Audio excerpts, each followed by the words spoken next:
Wednesday afternoon in most of North Georgia. Low temperatures tonight, 60s to around 70 degrees to start the day tomorrow. Again, in their quality alert, code orange for tomorrow. Lots of sunshine, beautiful day. Temperatures reaching the lower 90s during the afternoon, about 93 for Covington and for Atlanta. Hot in Eatonton at 95 degrees, right around 90 northern suburbs to Carrollton, and some mid 80s once you go a little bit farther north and into the mountains. No weather concerns for tomorrow. Wednesday also looking like it's going to be a dry day. Best chance of a stray shower looks to be in East Georgia on Wednesday. Thursday, an isolated shower or thunderstorm can't be ruled out, but again, I think a better chance it'll stay dry.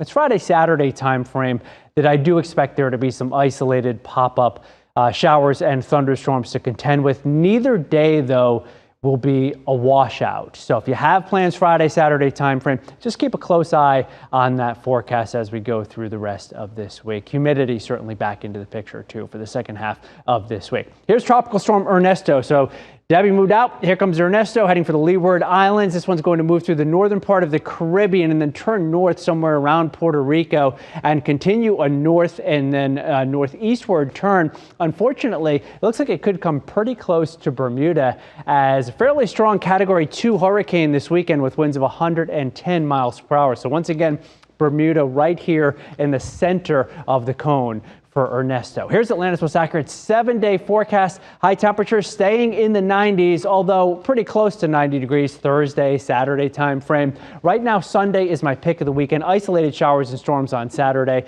and a lower chance of any rain on Sunday.